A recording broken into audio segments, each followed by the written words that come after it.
دا څوک دی چې په لار د ګوتو شمار کوي او جاړي، دا څوک دی چې خوږې ټپې په جار کوي او جاړي، دا څوک دی چې اوښکې تر ګریوانه پورې لاړې، دا څوک دی چې یو چا ته انتظار کوي او جاړي. سلامونه، نیکې هیلې احترامات مې ومنئ. ملګرو شهید مندوخیل یمه، په دغه تمه په دغه هیله چې روغ جوړ به وئ او د ژوند نه به مزې اخلئ. ملګرو نن کوم ځای ته راغلي یو او موږ سره څوک دی په پروګرام کې، نو راځئ نیغ په نیغه ورسره میلاو شو، نه خپل تعارف ورسره کوي په پروګرام کې ورته هرکلی وایو. السلام علیکم. وعلیکم السلام. ډیره مننه شهید مندوخیل صاحب چې تاسو زمونږ کلي ته راغلی او دومره تکلیف مو وکړو، دومره مختصر وخت کې مو موږ ته وخت راکړو، نو زه ستاسو ډېر زیات شکرګزار یم. ډېره مننه. ډېره زیاته مننه ستاسو کوم چې موږ ته مو ټایم راکړو. زما د مینوال چې کوم دی هغو سره لږ خپل تعارف وکړئ، کوم ځای سره تعلق ساتئ؟ ډیره زیاته مننه. زما نوم صادق الله دی او په ادبي دنیا کې مې په صادق مجبور صاحب خلک پیژني. زه د نظامپور علاقې یم، د پیرانو کلي سره تعلق ساتم او زما نوم صادق مجبور صاحب. صادق مجبور صاحب دا راته ووایي چې شاعري د څومره ټایم نه تاسو کوئ؟ شاعري خو د ورکوټوالي نه مې شوق و، دا پردۍ غزلې به مې ماتولې را ماتولې، خو لیکل مې تقریبا 2016 نه شروع کړي دي. ټیک ده. ادب په دنیا باندې استاد مو څوک و؟ ادب په دنیا باندې استاد خو مې څوک شته دی نه، خو د ضمیر خان ضمیر صاحب یو خبره راته یادېږي چې هغه وایي چې کله چې غزل لیکي نو ړومبنۍ کړۍ چې ولیکي نو بله کړۍ د هغې خبرې تړون راوله. نو زه خو په خپل ادبي دنیا کې زما چې څومره یقین نو زما استاد ضمیر خان ضمیر صاحب کیدی شي. ښه جي، مینه مو چېرته کړې ده؟ نو بس مینې په باره کې خو ته ډېر زیات څه نه ویم، خو یو غزل دې راته یاد کړو، غزل به یې ته وړاندې کړمه.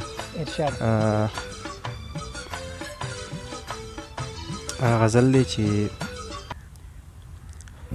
بلها مزه د زندګۍ هم وه، بلها مزه د زندګۍ هم وه، زما په ژوند کې یو جینۍ هم وه.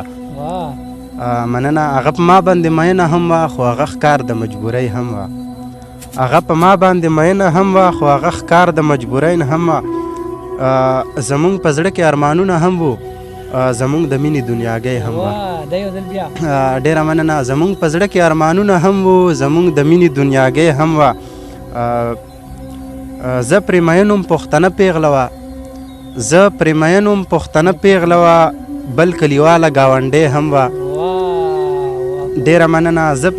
زه پرې مینوم پښتنه پیغله وه، بل کلیواله ګاونډۍ هم وه. یو د رواج په زنځیرونو بند وه، یو د رواج په زنځیرونو بند وه، بل خوا د مینې لیونۍ هم وه. یو پرې ناڅاپه جدایي راغلله، یو پرې ناڅاپه جدایي راغلله، بل یې د مرګ نښه ډولۍ هم وه. یو خوا له عمر کمه خو ښایست دومره، یو خوا د عمر کمه خو ښایست دومره، یو خوا د عمر کمه خو ښایست دومره، صادق مجبوره ګلغوټۍ هم وه. ډېره زیاته مننه.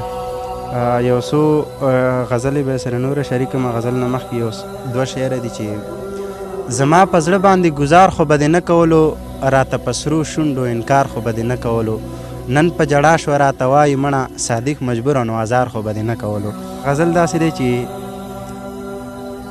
دا څوک دی چې په لار د ګوتو شمار کوي او جاړي، دا څوک دی چې خوږې ټپې په جار کوي او جاړي، دا څوک دی چې اوښکې تر ګریوانه پورې لاړې، دا څوک دی چې یو چا ته انتظار کوي او جاړي.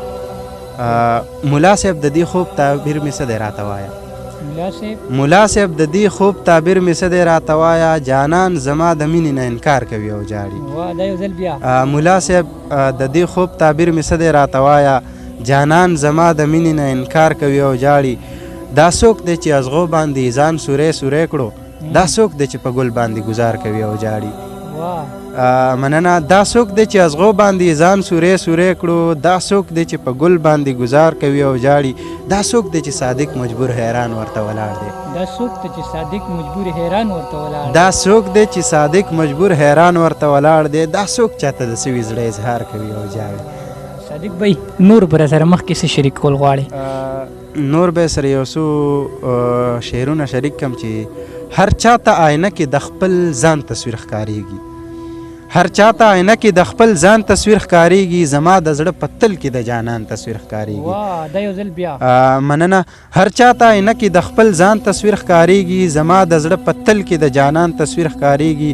زما د زړه شیشې د نفرت په زور ټوټې کړه نو ځکه پکې نن ستا د ارمان تصویر ښکاریږي. زما د زړه شیشې د نفرت په زور ټوټې کړه نو ځکه پکې نن ستا د ارمان تصویر ښکاریږي. د خپلې بېوسۍ اوښکې سیلاب شي ورته جاړي غریب ته پکې خپل سیرې ګریوان تصویر ښکاریږي. د خپلې بېوسۍ اوښکې سیلاب شي ورته جاړي غریب ته پکې خپل سیرې ګریوان تصویر ښکاریږي.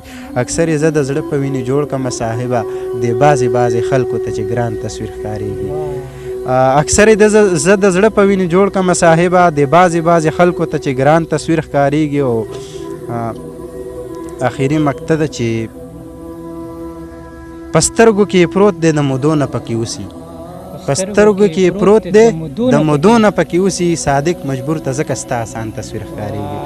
صادق لالا ډېر ښه. صادق بھائی مینوالو ته لنډ میسج په پیغام اخیره کې څه ورکول غواړئ؟ نو مینوالو ته خو به زه نور څه پیغام ورکړم، خو زما دا پیغام دی چې خپله مورنۍ ژبه پښتو ادب سره د مینه وساتي. زه دا نه وایم چې لکه نورو ژبو نه د نفرت کې، خو نه خپله مورنۍ ژبه چې کومه ده پښتو ادب چې کوم دی دې سره د مینه وساتي او په دې باندې د کار وکړي نو دا به ډېره ښه وي. زه په خپله څه دومره تکړه نه یم، خو خیر بیا هم لکه کوشش کوو چې خپله مورنۍ ژبه چې کوم ده هغه ژوندۍ وساتو.